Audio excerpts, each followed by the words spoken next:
അസ്സലാമലൈക്കും. എല്ലാ കൂട്ടുകാർക്കും നമ്മുടെ ഇന്നത്തെ വീഡിയോയിലേക്ക് സ്വാഗതം.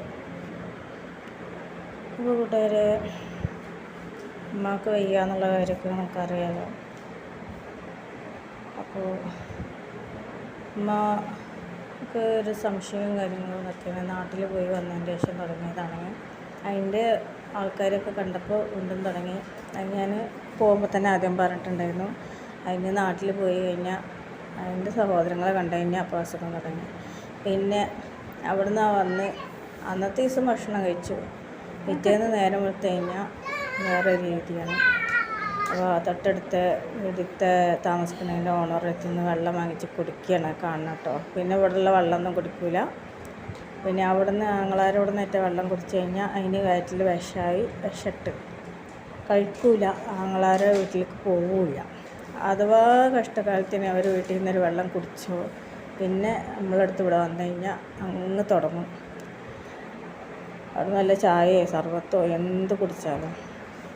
പിന്നെ വീട്ടിൽ വന്ന് ഭക്ഷണം കഴിച്ചൊക്കെ വിഷമാണ്. അങ്ങനെയാണ്.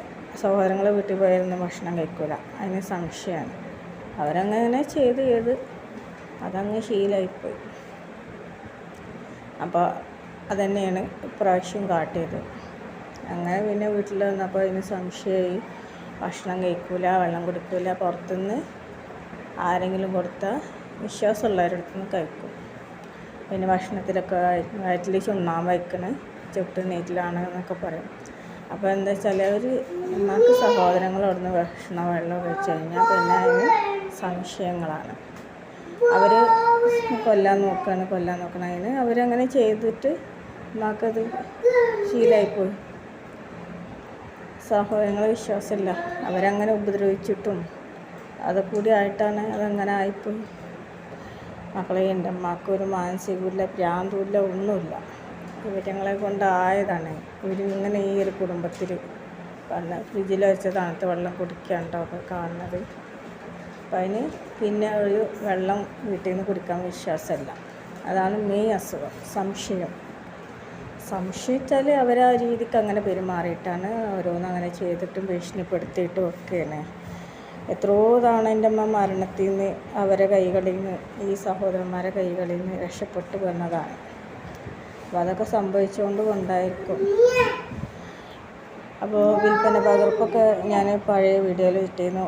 ഇമ്മാൻ്റെ ഒരു സ്വത്തുക്കളും പുറത്തേക്ക് വിറ്റിട്ടില്ല.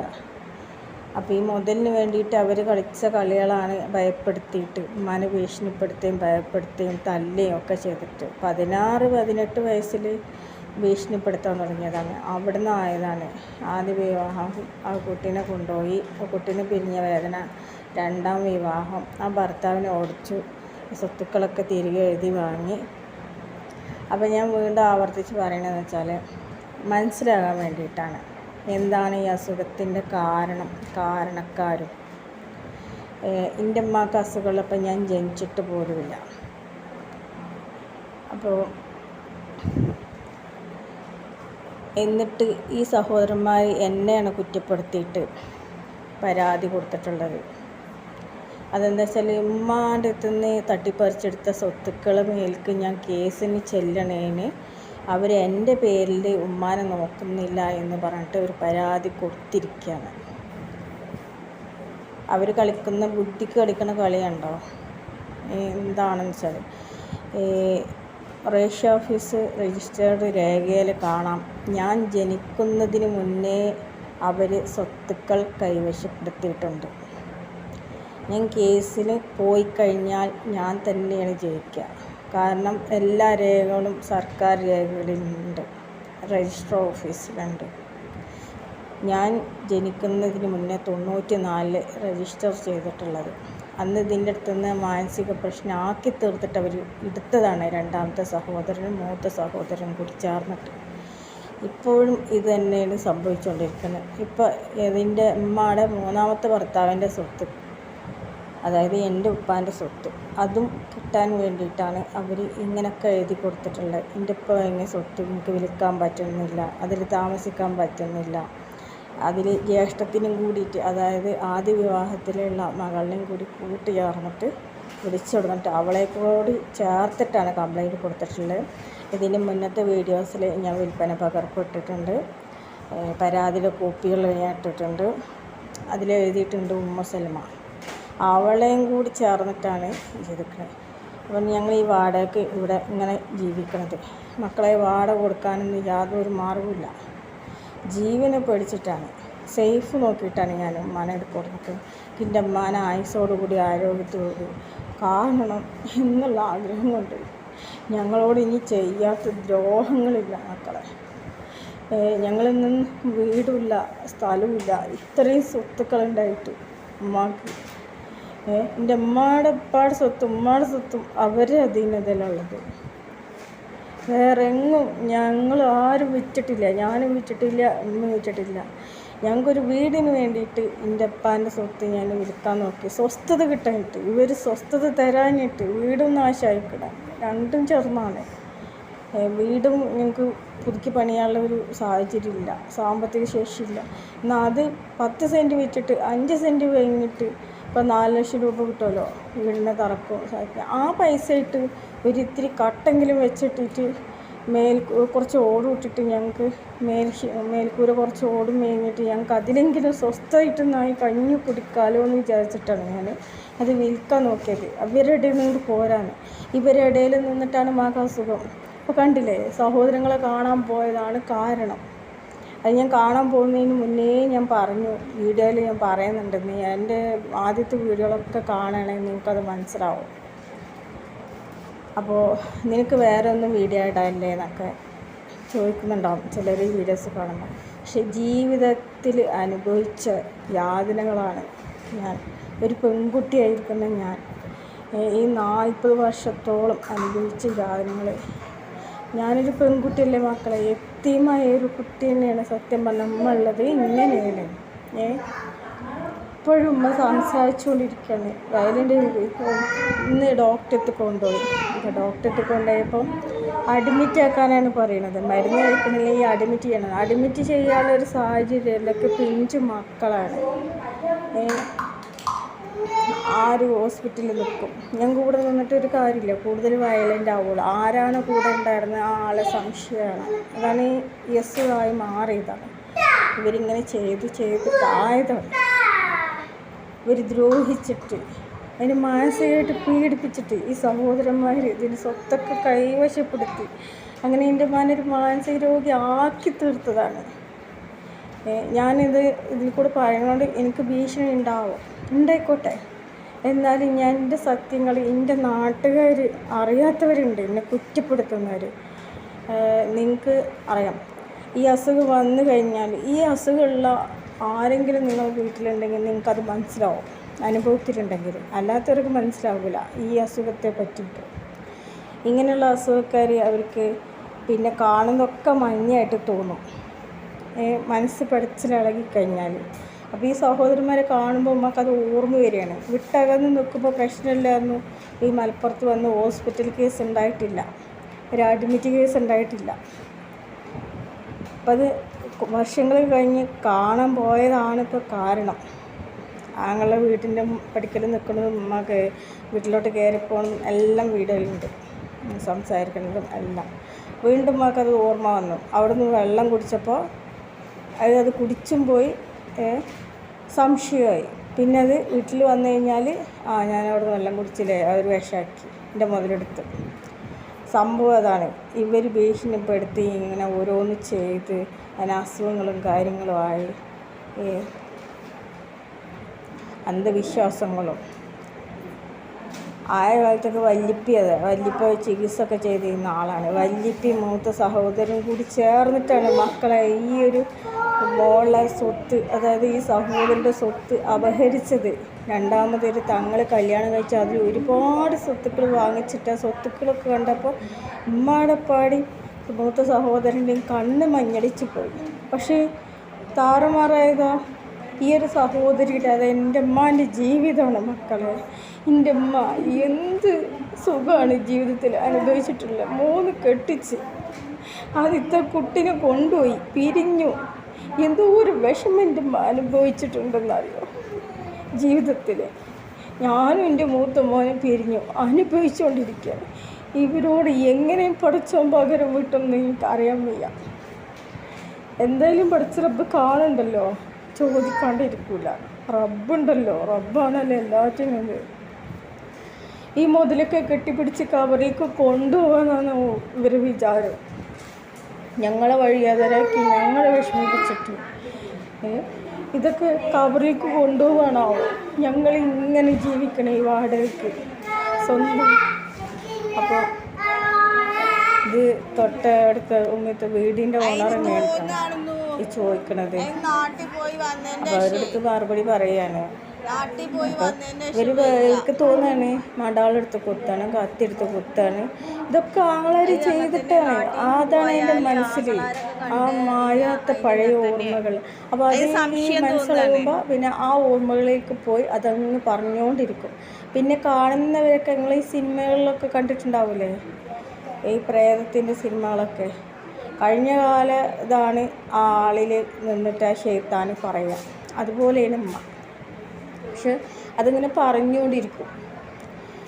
സഹോദരൻ എത്രയോ തവണ മടാളെടുത്ത് തോന്നിയിട്ടുണ്ട് ഉമ്മാനെ, എത്രയോ തവണ കത്തിയെടുത്ത് എന്നിട്ടുണ്ട്. അങ്ങനെ മേടിച്ചതാണ് ഇവർ ഈ സ്വത്തുക്കൾ മുഴുവനും. മൂത്ത സഹോദരനും രണ്ടാമത്തെ സഹോദരൻ ജീവിക്കുന്നത് എൻ്റെ ഉമ്മാനെ തങ്ങൾ കല്യാണം വെച്ചിട്ടുള്ള കൊണ്ടുപോയിട്ടുള്ള ആ വീട്ടിലാണ്. അപ്പോഴും സ്വത്ത് അവിടെ ഉണ്ട്. അത് ഉമ്മയുടെ ഓഹരി സ്വത്ത് ഇപ്പോഴും ഉണ്ട്. ഞങ്ങൾക്ക് ഉപയോഗിക്കാനോ എന്തെങ്കിലും കൈകാര്യം ചെയ്യാനോ അനുവാദമില്ല. അങ്ങനെ ചെന്ന് കഴിഞ്ഞാൽ ആക്രോശിക്കും അവർ. കണ്ടോ, എൻ്റെ ഉമ്മ പുറത്തിറങ്ങിയിരിക്കുകയാണ് ഈ കാണുന്നത്. അപ്പോൾ ഉമ്മ അങ്ങനെ സംസാരിച്ച കാരണം വീട് ഒഴിയാൻ വേണ്ടി പറഞ്ഞു. പറഞ്ഞ കാരണം ഉമ്മമാരുടെ ഡ്രസ്സൊക്കെ സഞ്ചിയിലാക്കി ഇതാണ്ട് സൂക്കേസ് ഉണ്ടാകും, അതെടുത്ത് വെളിയിൽ ഇറങ്ങിയിരിക്കുകയാണ് ഈ കാണുന്നത്.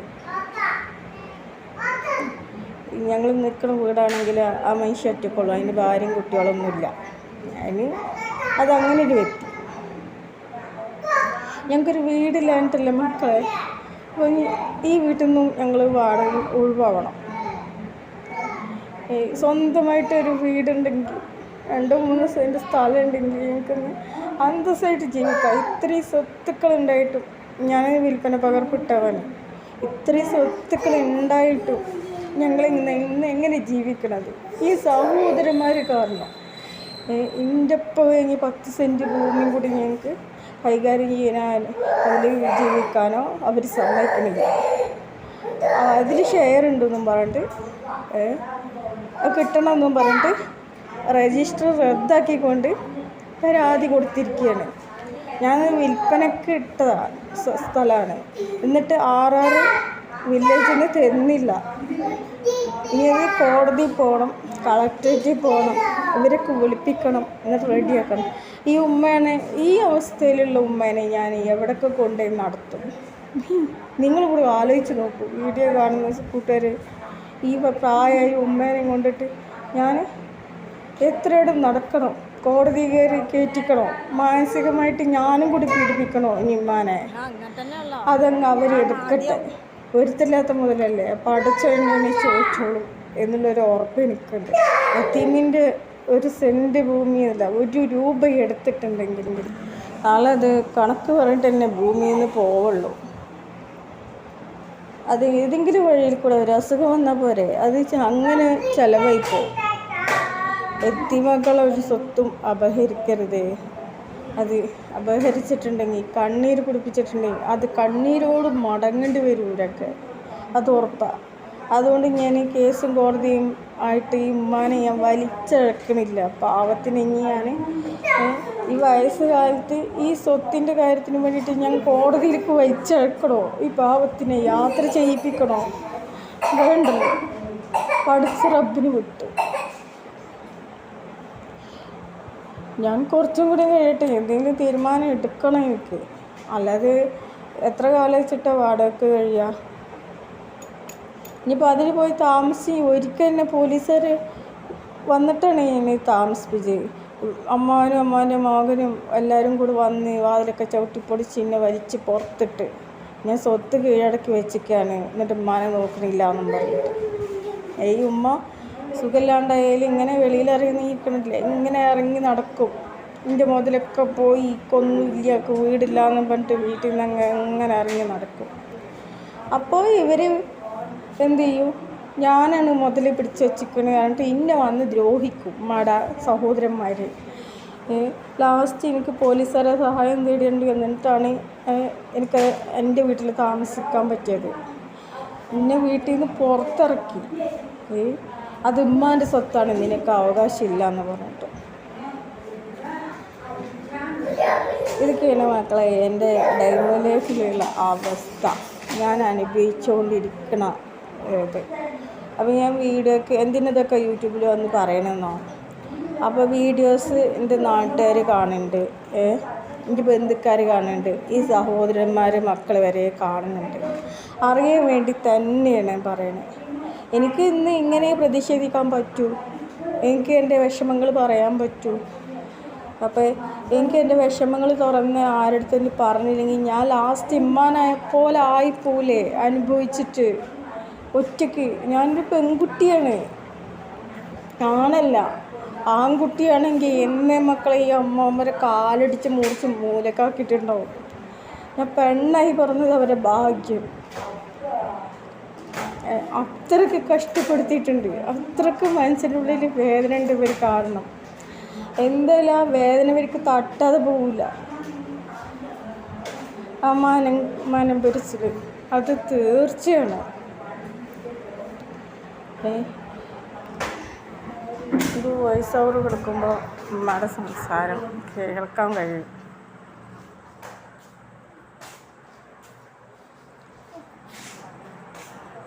ഉമ്മക്ക് വയ്യാത്ത ഒരൊറ്റ ബുദ്ധിമുട്ട് നല്ലോണം അനുഭവിച്ചോളാണ് നിങ്ങൾക്ക്. ഇവരെ മക്കൾക്ക് ആർക്കെങ്കിലും ഈ അസുഖം വന്നു നോക്കണ്ടേ? ഇതിൻ്റെ ബുദ്ധിമുട്ട് എന്താണെന്ന് അറിയാം. മാനസികമായിട്ടുള്ള വിഷമവും ബുദ്ധിമുട്ടും, മനസ്സ് തളർന്നു പോയിട്ടുണ്ടെങ്കിൽ നിങ്ങളുടെ മനസ്സ് വിങ്ങിയിട്ടാണ് ഇതിൻ്റെ ഇങ്ങനത്തെ ഒരു അവസ്ഥയിലും ആയത്.